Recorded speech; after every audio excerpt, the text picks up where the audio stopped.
Hey guys, welcome to my gaming channel, Rina the Wolf here, and today let's talk about Resident Evil 2. So, this game sealed my fate back at the end of the 90s.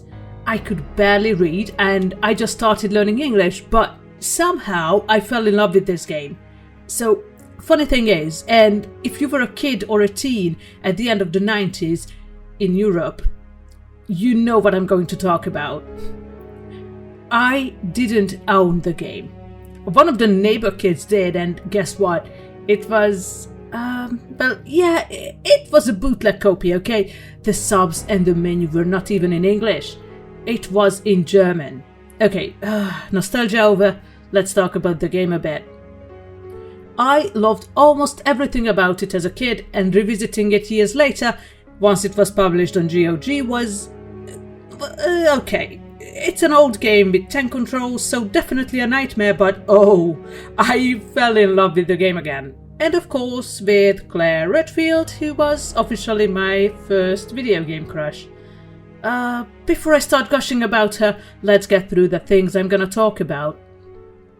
I'm gonna talk about the plot, the main characters, the bosses, and my own experience with the game, and I will try to keep it short. At the end of the video, I'm gonna rate the following: plot, graphics, music, characters, and replay value. Please note that this is solely my opinion and impression of the game, and we can agree to disagree. Okay, that was a long intro, let's jump right in.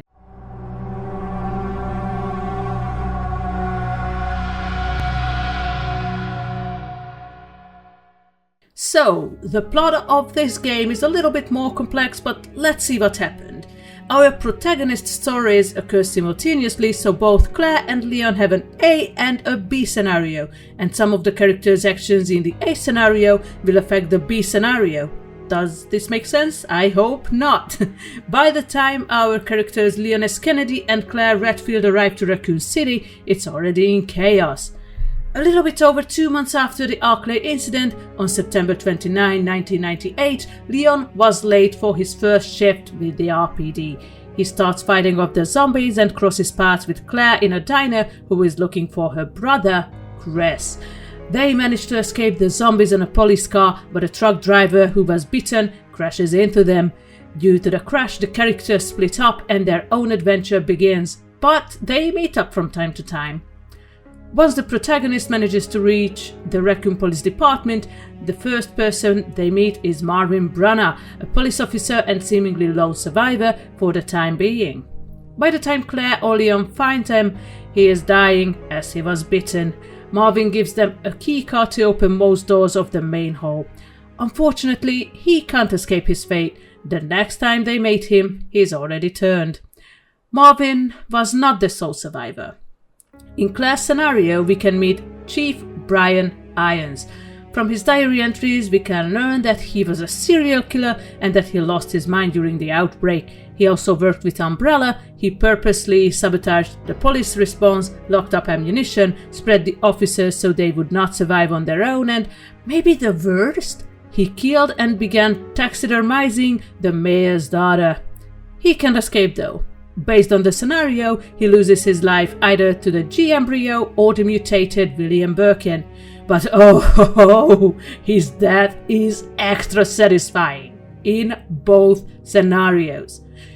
We could already learn a little bit about William from Resident Evil 0. He was working on the G-Virus, a superior strain of the T-Virus. Umbrella sent a special forces team to steal the virus from Birkin, and when he refused to hand it over, he was gunned down. To save his life, he injected the last remaining G-Virus sample into his own body. Unlike the T-Virus, the G-Virus couldn't create stable mutations. It causes spontaneous and unpredictable evolution. The protagonist needs to fight William Birkin 5 times, and the next form of him is always more hideous than the previous one. During his investigation, Leon meets Ada Wong, who states she's just a civilian who's looking for her partner, John. Yes, John, the scientist who used Ada's name as his password in the first game. However, this is nothing but a facade. In reality, Ada is a mercenary who works for Umbrella's rival company. Leon still falls for her and takes a bullet for her. In both scenarios, they seem to fall in love with each other, but Ada quote-unquote dies. She either dies of falling from a walkway in the lab or in Leon's arms after being struck by Birkin first, then by Mr. X. Claire crosses paths with Sherry Birkin, William and Annette Birkin's daughter. Sherry is hunted by her father. Once mutated, William's instinct to reproduce kicks in and wants to implant her with an embryo, and who could be more perfect than Sherry? They share DNA. Okay, wait. This actually sounds pretty sick. In the meantime, Annette is trying to protect the G-Virus at all costs. She also reveals Ada's true identity to Leon, but once she realizes Sherry is in grave danger, she helps Claire create the devil vaccine so Sherry can survive. Wait, haven't I forgotten something? Oh, of course. I talked about William. I should talk about our favorite stalker, right? So, in the B scenarios, we have a secondary threat, namely Mr. X, also known as T103. See? It was development. We had T001 in 0 and T002 in 1. Umbrella scattered 6 canisters in total all across Raccoon City. These canisters contained tyrants, and ours landed at the RPD with 2 goals: kill all survivors and retrieve the G-Virus sample, which was actually hidden in Sherry's locket. This tyrant doesn't give up easily. The protagonist has to deal with it many times, but the last one, right before the final boss fight, is tough, because by that time Mr. X mutates into the Super Tyrant and takes some serious damage before a mysterious figure tosses Leon or Claire a rocket launcher. Okay, yes, that's Ada. Would somebody please explain how she survived? But oh yes, the death animation of the Super Tyrant is pure joy.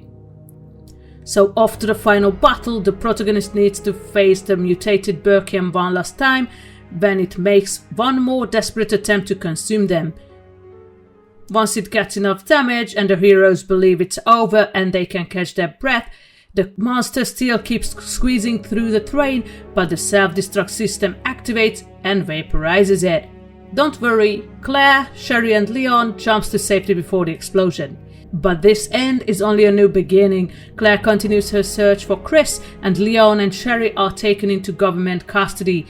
To ensure Sherry's safety, he is coerced into becoming a federal agent. Whew! This is why I love this game.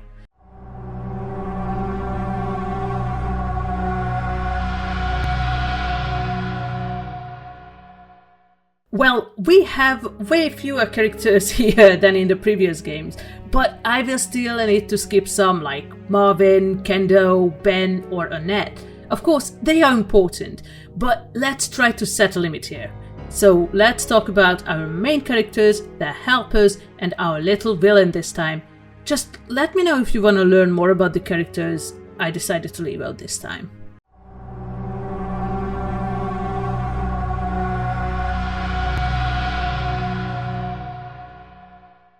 Oh, baby Leon, isn't he the idealistic rookie cop? He wants to protect and serve at all costs. Let's just forget about that he was late on his first day, okay? Even though he's only 21, he's highly qualified for his new job with RPD. He's brash and reckless, but not as naive as his demeanor would suggest. Even though Ada successfully set him up, in my opinion, Leon, at the beginning of his career, wanted to believe that people are generally good and that there's redemption for everyone. His helpless cry broke my heart in both scenarios when he thought he lost Ada. Ada! Ada. No. Ada! Leon is one of my favorite characters in the whole franchise. He surely made an impact on me.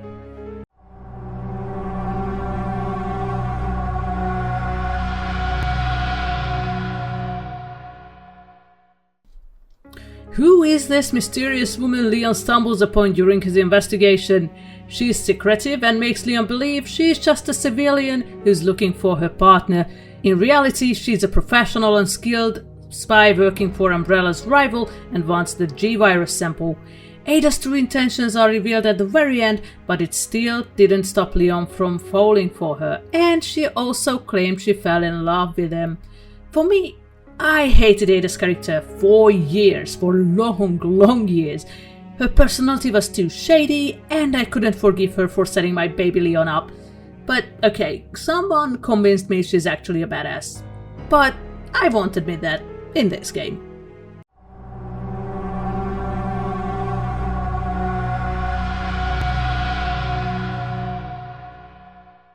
Claire is light-hearted and always speaks her mind. She came to Raccoon City to look for her brother. She might come off a little bit of a tomboy, but she is pretty wild, and let's not forget that she's only 19 in this game. She is self-confident and extroverted and always wants to help others. She was ready to do anything and everything to help and later save Sherry. Fine, maybe back in 1998 it was mainly her looks that made me crush on her right away, but I was only like 6, okay? Once I got older, I realized she's actually a badass and oh hell, did I wanna be like her? Okay, let's just check our next character.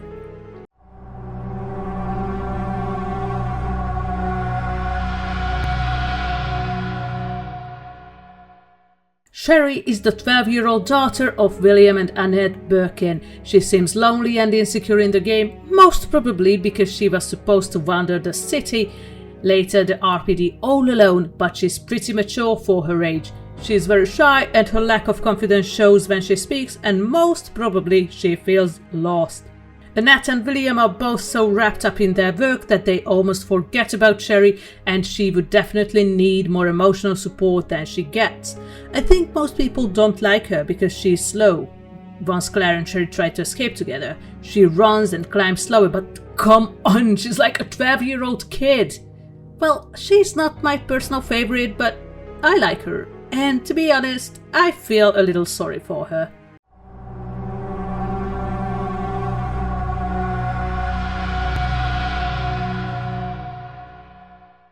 William was Umbrella's youngest researcher when he started.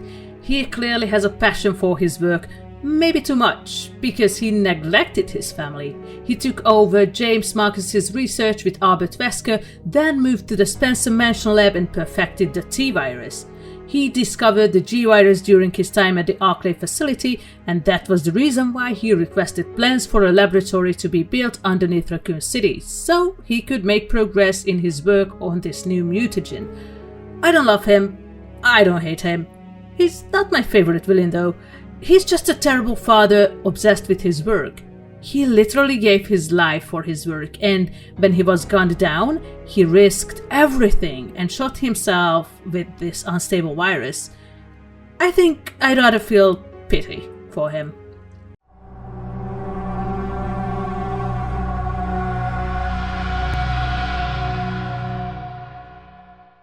Before I start, I have to make something clear.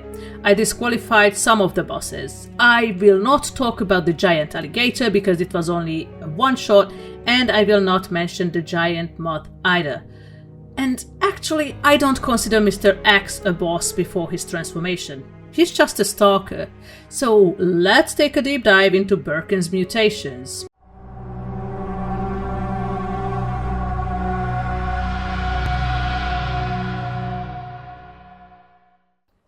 This monster is the product of a G embryo that has rejected its host for gestation due to DNA incompatibility. The adult becomes a carrier of young ones, spewing them from its mouth. Ooh. Ooh. Claire or Leon fights this monster in relatively tight spaces, so most probably you won't be able to avoid the little ones from climbing on you. Don't worry, you can shake them off, but if you don't do that in time, they will climb up to the main character's neck and there will be blood spilled. The best strategy is to concentrate on the adult and use powerful weapons until it dissolves into a pile of green goo. The shotgun, the grenade launcher or the magnum are pretty effective against this one.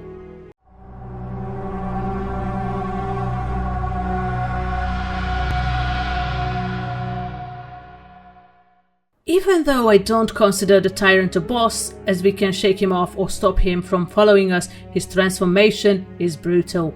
After Mr. X falls into the molten steel vat, he undergoes a mutation and reveals his true self. He wouldn't hold back in his last fight. He charges at the main character every single chance he gets. However, the same tactics apply for the Tyrant at the end of the first game. You can avoid him until a mysterious woman drops a rocket launcher, or if you're impatient like me, give this sucker everything you got until then. Oh yes. The death animation is priceless.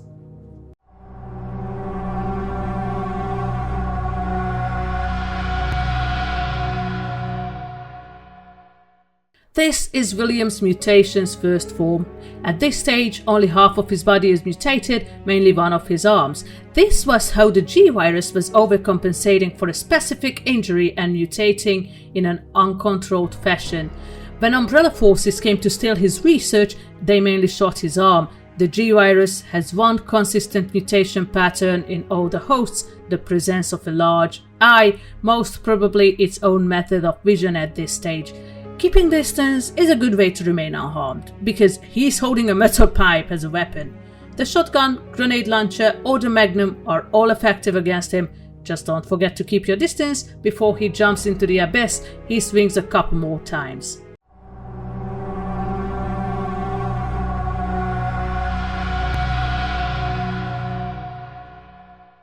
You can briefly see the mutation in progress during the second encounter. All the damage caused in the first fight catches up, and the G-Virus inside William's body has no choice but to mutate. This time the arm grows even bigger as new claws are formed that rip through the flesh. William's head dissolves into his chest and a completely new head grows from between his shoulders. Just give him everything you got. Let it be a magnum or a grenade launcher.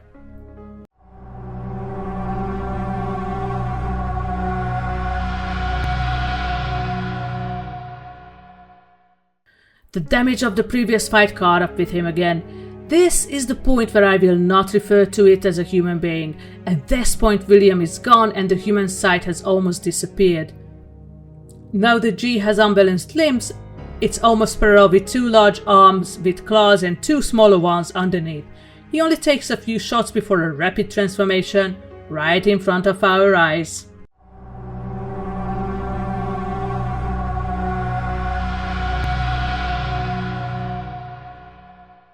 The creature's arms turn into legs as it gets down onto its stomach, and razor-sharp spikes emerge from its chest to form a circular mouth.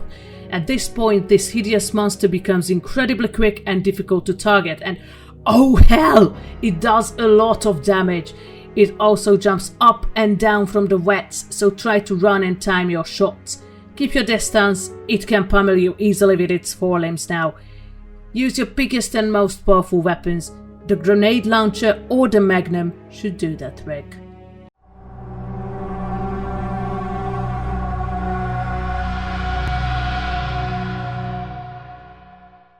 The body reached its limits. It took too much damage and the virus can't repair it anymore. This is the last desperate attempt to get to Claire, Sherry and Leon. Some leftover grenades, magnum bullets or the submachine gun should do the trick. Then you can watch the ending scenes as our heroes escape and the G is consumed by the detonation and the flames.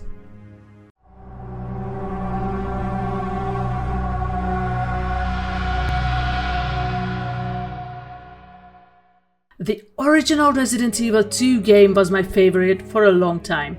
Up until this day, it ranks very high in my top 10 actually. I might be biased because this was my entry ticket to the world of horror, but for some reason the game, the setting, the plot, the difficulty, the characters captivated me immediately. Replaying it immediately sent me to Nostalgia Avenue, but I'm not gonna lie, trying to make it work was a lot of hassle. I mean, I'm happy GOG decided to get this to PC, really, but it took a lot of work to make the FMVs work. Disregarding that, after getting used to playing it with a controller, I had fun with strategizing, reliving the plot, connecting to the characters again, seeing baby Claire and Leon again, getting more into the story of Birkin, the T and the G virus.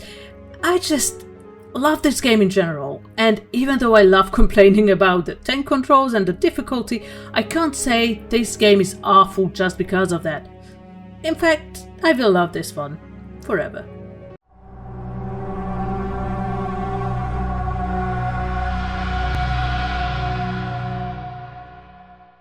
So, right before I start my 2-hour-long pep talk about how and why Resident Evil 2 was perfect in 1990 standards, let's see how I rate this game. I wanna say the plot is perfect. Really?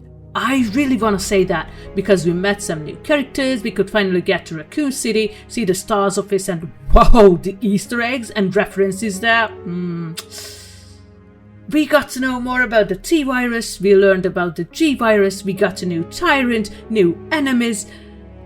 But for me, the B scenarios were a little bit confusing and sometimes inconsistent. Yeah, okay, I know, I'm the idiot, but it threw me off a little bit. Otherwise, I love the stories of the characters, but thanks to that, I will try not to be biased and I'll give a plot a 4 out of 5. This version doesn't give back the 1998 graphics, but it's beautiful, and it was beautiful back then. Fine, we could complain about why Claire didn't have pyramid titties, but comparing it to other games from the 90s, it definitely lived up to the standard. The backgrounds are as detailed as it was necessary, and our main characters are beautiful. It's needless to deny that. 5 out of 5. Most probably this was the OST I listened to the most when I was a kid, because I remember we struggled to get out of the RPD, but besides that, we had some great soundtracks. No, I'm not talking about the safe room theme, which is actually brilliant, and most probably this is my favorite safe room theme, but I can't complain about the music in this game at all. So let's check out some more. Maybe because I heard the prologue theme 1,000 times, but I think it's brilliant.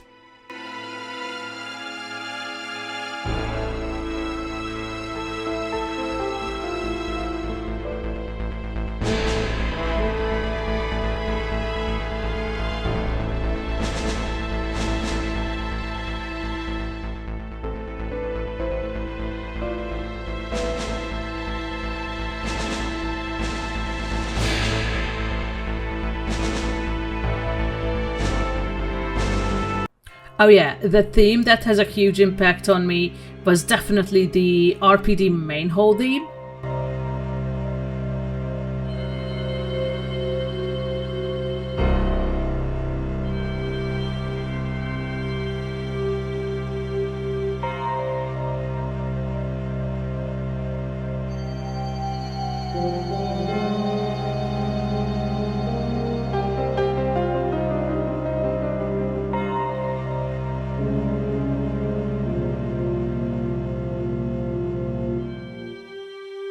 And I was crying over Leon's heartbreak when Ada fell, and the music was just perfect for that. It literally burned into my head.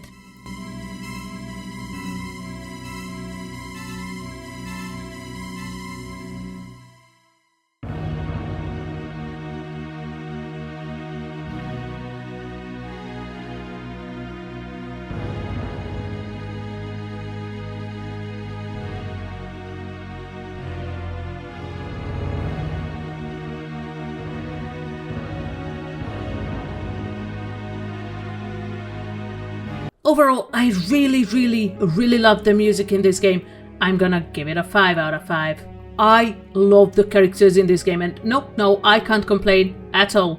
Baby Leon's eagerness, Baby Claire's willing to risk her life for Sherry once she realizes Chris was gone, Sherry's innocence but she's doing her best to help, Ada's shadiness, the Birkin's hunger for power, Irons' madness. These together form something unique for me and definitely add a lot to the story itself. 5 out of 5. If you have this on console, don't hesitate to play this every once in a while. The nostalgia factor makes it at least 10 times better. However, if you're trying to make it work on PC through GOG, good luck. It can definitely ruin the mood, and I struggled for a whole day to make it work. But that aside, this was the game that made me think about having an annual Resident Evil franchise replay. If you're an older fan, you should really get into this. We have 4 scenarios to play after all, and it should get you going for a day or two. If you're a younger fan, give it a try. I promise once you get over the frustration of the tank controls, it's gonna be worth it. 5 out of 5. I know, another long video where I just keep yapping. Just wait until you see the gameplay videos. If you're watching the review right when it comes out, first of all, thank you so much. Second, please be patient. The gameplay videos are coming out this week, commentary and non-commentary, all scenarios. Oh, well, I know this game has extra modes, but sorry not sorry, I'm not gonna play Tofu. I'm not that good. But I'm willing to play 4th Survivor, so what do you think? Let's try to get 50 big thumbs up on this video and let me know down in the comments what you think. If you want to check out what reviews and or gameplays are coming next, I have left you a link down below. Okay, I think it was way more than enough of my ramble, so if you like this video, please consider giving it a good old thumbs up and wreck that subscribe button. It costs you nothing, it means a lot to me, and I hope to see you in the next video. Bye!